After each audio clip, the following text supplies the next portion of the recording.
Assalamu alaikum students. Hope you will be fine. I am Muhammad Nazir and you are watching lectures of physics. Dear students, आज के lecture में हम पढ़ेंगे types of waves, but on the basis of vibrations of the particles of the medium. Previous lecture में हमने types of waves पढ़े थे, mechanical and electromagnetic waves, which was on the basis of propagation. Either they propagate by itself or they propagate through the particles of a medium. इस lecture में हम waves की classification करते हैं, उनको categorise करते हैं, but this classification is based on the vibrations of the particles of the medium. Waves वाले लेक्चर में मैंने आपको बताया था कि वेव्स तभी पैदा होती है जब किसी मीडियम के पार्टिकल्स वाइब्रेट करते हैं.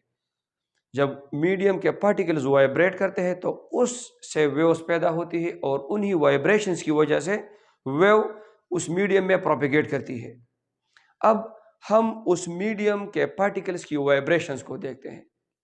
Either they propagate in the direction of propagation of wave और they vibrate perpendicular to direction of propagation of wave. तो इस लिहाज से वेव्स के दो कैटेगरीज हैं. Number 1 is transverse waves and number 2 is longitudinal waves. इन दोनों को हम डिटेल के साथ पढ़ते हैं. First of all, what are transverse waves? They type of waves in which vibrations of the particles of the medium is perpendicular to direction of propagation of wave. दो चीजों पर आप फोकस करेंगे. Number 1, vibrations of the particles of the medium, and number 2 is direction of propagation of wave. If the vibrations of the particles of the medium is perpendicular to a direction of propagation of wave, then such type of waves are called transverse waves. But if they are parallel to each other, then the waves are called longitudinal waves. तो transverse waves में इन दोनों की direction perpendicular होती है. Perpendicular 90 angle को हम कहते हैं. इसके लिए परपेंडिकुलर का लफ्ज़ भी इस्तेमाल होता है, इसके लिए ऑर्थोगोनल का लफ्ज़ भी इस्तेमाल होता है, इसके लिए राइट एंगल का लफ्ज़ भी इस्तेमाल होता है. ये तीनों अल्फाज 90 डिग्री को जाहिर करते हैं. इसको समझने के लिए हम एक डायग्राम, एक मिसाल को पढ़ते हैं. Let us suppose this is a stretch string whose one end is tied to a pegs support. So we call this as a fixed end of the string, and one end is free to move, so we call it as free end. And this is called the mean position or the equilibrium position of the string. Mean position और equilibrium position. जब हमने string को disturb नहीं किया हुआ, हमने इसको कोई भी हरकत नहीं दी, सिर्फ हमने इसे यहाँ पर पकड़ा है और इसका दूसरा सिरा यहाँ पर बंधा हुआ है पेग सपोर्ट में, तो फिर ये इसका मीन पोजीशन है. लेकिन अगर हम इसके इस फ्री एंड को अप एंड डाउन मोशन दे दे तो फिर इसमें एक डिस्टर्बेंस पैदा होगी और वो डिस्टर्बेंस ट्रेवलिंग करेगी, प्रोपेगेट करेगी टुवर्ड्स द पेक्स एंड. वो डिस्टर्बेंस इस सूरत में towards the fixed end propagate करेगी. So this is the direction of propagation of wave. This is the direction of propagation of wave. ये डिस्टर्बेंस जो पैदा हुई, ये वेव जो पैदा हुई, उसकी प्रोपेगेशन की सिमत इस जानिब है. तो transverse wave ups and downs की शक्ल में वाइब्रेट करती है. ट्रांसवर्स वेव्स, इसको फिर हम डिटेल के साथ पढ़ेंगे, लेकिन सबसे पहले हम देखते हैं to the motion of the particles of the medium. Motion of the particles, यहां पर आप देखें, फर्ज करें यहां पर ये हमने एक पार्टिकल लिया, एक पार्टिकल. वैसे तो स्ट्रिंग में बहुत ज़्यादा पार्टिकल्स है, लेकिन हमने इस पार्टिकल को कंसिडर किया. Suppose this is particle A. अब इस पोजीशन में जब वेव पैदा हो रही है तो it is above the mean position. It is above the mean position. अब अगर हम यहाँ पर इस सिरे को डाउनवर्ड मोशन दे दे तो फिर ये वेव अपनी ओरिएंटेशन चेंज करेगी, और फर्ज करें हम इसको डॉट से जाहिर करते हैं तो ये इस वेव की स्ट्रिंग की ओरिएंटेशन फिर इस तरह हो जाएगी। तो ये पार्टिकल जिसे हमने कलर किया हुआ है ये यहां पर आ जाएगा, दिस पार्टिकल ए। अब अगर हम दोबारा इसको अपवर्ड मोशन दे दे तो फिर ये पार्टिकल ए दोबारा अपनी पोजीशन पर यहां पर आ जाएगा, और अगर डाउनवर्ड मोशन दे दे तो ये फिर अपनी जगह पर आ जाएगा। तो मेरा मतलब यह है कि ये मुसलसल हरकत देने से इसमें तो वेव पैदा होगी, इसमें डिस्टर्बेंस पैदा होगी, वो डिस्टर्बेंस तो फिक्स्ड एंड की तरफ मूव करेगी। The disturbance will move toward the fixed end. The wave will move toward the fixed end. This will be the direction of propagation of wave. But the particles of the string will vibrate up and down about their mean position. सारे ही particles, string के सारे ही particles इस mean position से up and down motion perform करेंगे, oscillatory motion या vibratory motion, simple harmonic motion perform करेंगे। अब हम इन दोनों डायरेक्शंस को अगर देखें तो this is the direction of vibrations of the particles of the medium and this is the direction of propagation of wave. अगर यहां पर हम देखें तो ये 90 डिग्री बनाते हैं एक दूसरे के साथ। तो ट्रांसवर्स वेव्स में particles of the medium vibrate करते हैं, लेकिन वो किस तरह वाइब्रेट करते हैं? Perpendicular at 90 angle to direction of propagation of wave. इसी वजह से जब ट्रांसवर्स वेव ट्रेवलिंग करती है तो वो अप्स एंड डाउन्स की शक्ल में ट्रेवलिंग करती है। इनको हम इसके इस पोर्शन को जो अबव द मीन पोजीशन है इसको हम क्रेस्ट कहते हैं, और ये पोजीशन जो बिलो द मीन पोजीशन है ये पोर्शन, इसको हम ट्रफ कहते हैं। तो इसका मतलब यह है कि transverse wave propagate in the form of crest and trough.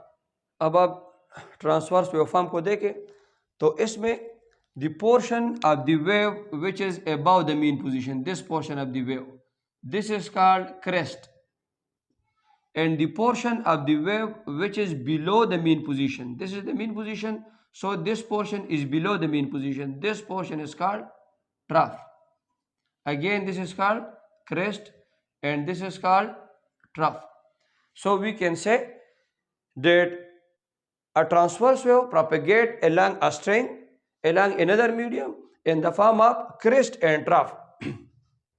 Transverse wave crest और ट्रफ, उतार और चढ़ाव, नशेब और फरास की सूरत में एक जगह से दूसरी जगह प्रोपेगेट करती है। एग्जांपल्स ऑफ ट्रांसवर्स वेव्स, हम चंद एग्जांपल लिखते हैं ट्रांसवर्स वेव पे। तो एक तो हमने जो मिसाल लिखा है, wave produced in a stretched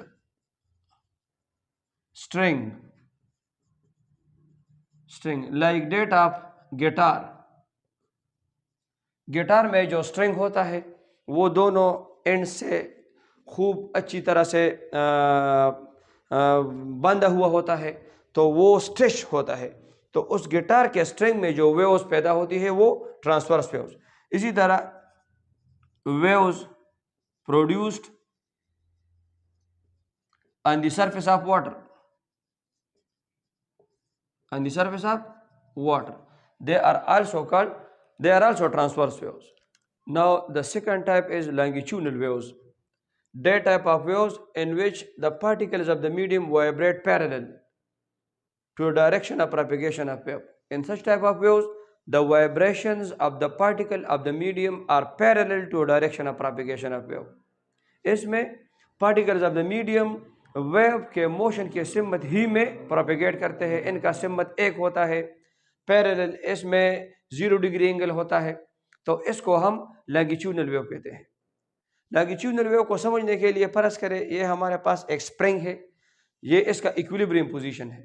अगर हमने इस स्प्रिंग को स्ट्रिच किया, खींचा और फिर छोड़ा तो ये to and fro motion perform करेगा। इसके particles to and fro motion, the particles of the medium will vibrate to and fro, back and forth, ये वाइब्रेशंस करेंगे। अब वेव जो इसमें वेव पैदा होता है वो कंप्रेशंस, इसका कुछ हिस्सा कंप्रेस होता है, कंप्रेस, और इसका कुछ हिस्सा खुला हुआ होता है, इसको रेरफेक्शन कहते हैं। Compression and rarefaction, compression and rarefaction. तो लॉन्गिट्यूडनल वेव्स इस तरह के ओरिएंटेशन में हरकत करती है, कंप्रेशंस और rarefaction. Now what are compressions and what are rarefactions? The reason of high density and pressure relative to the equilibrium density and pressure. यहां पर ये इक्विलिब्रियम डेंसिटी है, इक्विलिब्रियम प्रेशर है। अगर हम इस कंप्रेशन को देखें तो ये इस इक्विलिब्रियम पोजीशन से इसका प्रेशर ज्यादा है, क्योंकि ये कंप्रेस फॉर्म में है, इसके पार्टिकल्स एक दूसरे के नजदीक है, तो यहां पर प्रेशर भी ज्यादा है, यहां पर डेंसिटी भी ज्यादा है। इसी तरह रेरफेक्शन में इक्विलिब्रियम पोजीशन से प्रेशर और रेरफेक्शन कम है। The reason of low density and pressure relative to the equilibrium density and pressure of the medium is called rarefaction। तो longitudinal waves जब एक जगह से दूसरी जगह हरकत करते हैं तो वो compressions और rarefaction के शक्ल में इस सूरत में हरकत करते हैं। longitudinal waves travel in the form of compressions and rarefaction। अब यहां पर देखें, ये waves भी to and fro मोशन कर रहे हैं, वो भी horizontal डायरेक्शन में है, direction of propagation of wave वो भी हॉरिजॉन्टल है, और पार्टिकल्स ऑफ द मीडियम वो भी हॉरिजॉन्टली मूव कर रहे हैं। तो इन दोनों का डायरेक्शन चूंकि सेम है, इसी वजह से the waves produce in the spring are called longitudinal waves. इसी तरह लॉन्गिट्यूडनल वेव के दूसरे मिसाल साउंड वेव्स भी लॉन्गिट्यूडनल वेव्स है। और waves produced in a spring, in an elastic spring, इसमें जो वेव्स पैदा होती है वो भी लॉन्गिट्यूडनल वेव्स है। अब सवाल पैदा होता है लाइट वेव्स का या और इलेक्ट्रोमैग्नेटिक वेव्स का, कि आया वो ट्रांसवर्स नेचर रखते हैं या लॉन्गिट्यूडनल। तो मैंने आपको इलेक्ट्रोमैग्नेटिक वेव्स में बताया था कि electromagnetic waves contain electric and magnetic fields which are mutually perpendicular to each other, and also they propagate perpendicular to the electric and magnetic fields। अब यहाँ पर देखें, फर्ज करें ये हमारे पास इलेक्ट्रिक फील्ड है, इलेक्ट्रिक फील्ड इलेक्ट्रोमैग्नेटिक वेव्स में, और ये मैग्नेटिक फील्ड। तो इस डायग्राम में अगर आप देखें, electric field and magnetic fields they are perpendicular to each other, और इसी तरह direction of propagation of wave, ये तीनों एक दूसरे से परपेंडिकुलर है। तो ये जो शक्ल बनाते हैं ये ट्रांसवर्स वेव का है। इसी तरह आगे क्लासेस में फर्स्ट ईयर में आप डिटेल के साथ पढ़ेंगे, चूंकि इलेक्ट्रोमैग्नेटिक वेव्स यानी लाइट वो पोलराइज होता है, और पोलराइजेशन सिर्फ ट्रांसवर्स वेव्स की खासियत है। तो इसी वजह से हम कहते हैं कि electromagnetic waves, light, microwaves, radio waves वगैरह ये सारे ट्रांसवर्स नेचर रखते हैं। अब हम वेव्स को इस तरह क्लासिफाई करते हैं कि मैकेनिकल वेव्स वो ट्रांसवर्स भी हो सकते हैं और लॉन्गिट्यूडनल भी हो सकते हैं। मैकेनिकल वेव्स दोनों तरह के हो सकते हैं, ट्रांसवर्स भी हो सकते हैं, waves produce in a string, इसी तरह जो waves produce on the surface of water, इसी तरह वो लॉन्गिट्यूडनल भी हो सकते हैं, साउंड वेव्स और वेव्स प्रोड्यूस इन अ स्प्रिंग। लेकिन इलेक्ट्रोमैग्नेटिक वेव्स सिर्फ ट्रांसवर्स ही हो सकते हैं, क्योंकि इनमें इलेक्ट्रिक और मैग्नेटिक फील्ड जब वाइब्रेट करते हैं तो वो परपेंडिकुलरली वाइब्रेट करते हैं। तो इसी वजह से आपके 10th के बुक में इलेक्ट्रोमैग्नेटिक वेव्स को लाइट, माइक्रोवेव्स और रेडियो वेव्स को ट्रांसवर्स वेव्स में लिखा है। तो इस पर स्टूडेंट्स कंफ्यूज होते हैं कि मैकेनिकल वेव्स तो ये ट्रांसवर्स और लॉन्गिट्यूडनल तो मैकेनिकल वेव्स के अक़साम में से है, इलेक्ट्रोमैग्नेटिक वेव्स कैसे ट्रांसवर्स हो सकते हैं, ये तो अलग किस्म है। तो मैंने आपको बताया कि ये तकसीम हम इस तरह करते हैं कि मैकेनिकल वेव्स वो ट्रांसवर्स भी हो सकते हैं और वो लैंगिट्यूडनल भी हो सकते हैं ओरिएंटेशन में, और इलेक्ट्रोमैग्नेटिक वेव्स वो जो फ्री स्पेस में प्रोपेगेट करते हैं उनको प्रोपेगेशन के लिए मीडियम की जरूरत नहीं होती, वो पार्टिकल्स ऑफ द मीडियम की वाइब्रेशंस की वजह से नहीं बल्कि इलेक्ट्रिक और मैग्नेटिक फील्ड्स की वाइब्रेशंस की वजह से प्रोपेगेट करते हैं। तो ये सिर्फ ट्रांसवर्स नेचर रखते हैं, इसमें लैंगिट्यूडनल वेव्स नहीं होती ई वेव्स में, इसमें सिर्फ ट्रांसवर्स वेव्स होती है।